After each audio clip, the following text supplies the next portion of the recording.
Ravi de vous retrouver pour le Journal de l'Afrique. Soyez les bienvenus sur France 24. À la une ce soir, Raila Odinga qui conteste les résultats de la présidentielle kenyane. Le candidat malheureux les qualifie de parodie. Le vice-président sortant William Ruto a été déclaré vainqueur avec plus de 50% des voix contre 48,85% pour Raila Odinga.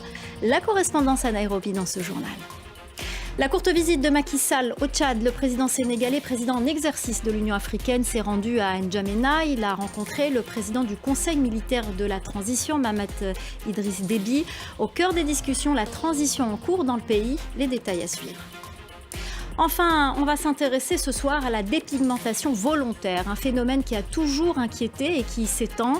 Les méthodes et les produits sont dangereux, mais la prévention n'est pas à la hauteur du diktat de l'esthétique.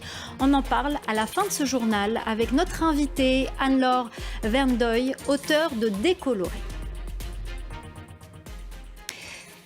C'était sa 5e présidentielle. Raila Odinga, à 77 ans, cette figure de l'opposition kenyane a encore échoué. C'est son rival, le vice-président sortant William Ruto, qui a été déclaré vainqueur par la commission électorale avec plus de 50% des suffrages. Raila Odinga conteste les résultats. Écoutez. Voilà Raila Odinga qui a promis un recours devant la Cour suprême. Il ne compte pas baisser les bras, comme nous l'explique notre correspondant à Nairobi, Bastien Renouille. Après des violences qui ont su...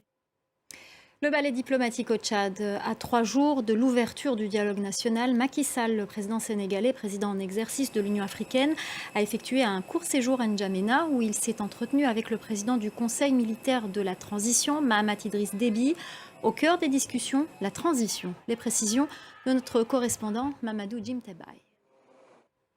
Ce triste anniversaire en Afrique du Sud, plusieurs milliers de personnes se sont rassemblées ce mardi à Marikana, 10 ans jour pour jour après le massacre de mineurs grévistes dans la pire fusillade policière depuis la fin de l'apartheid. Sophie Lamotte.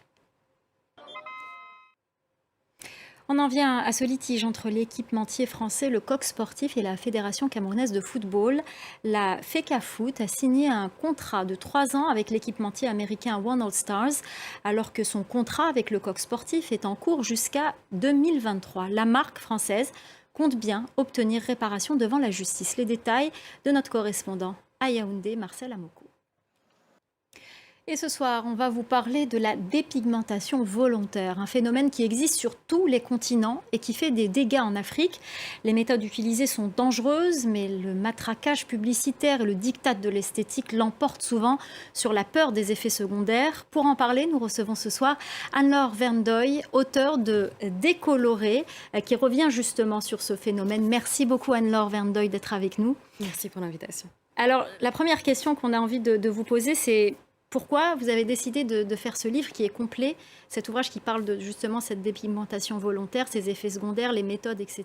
Pourquoi ? Le message est passé. Merci beaucoup Anne-Laure Verndoy. Vous êtes auteure de Décoloré. C'est la fin du Journal de l'Afrique. Restez avec nous. L'info continue sur France 24.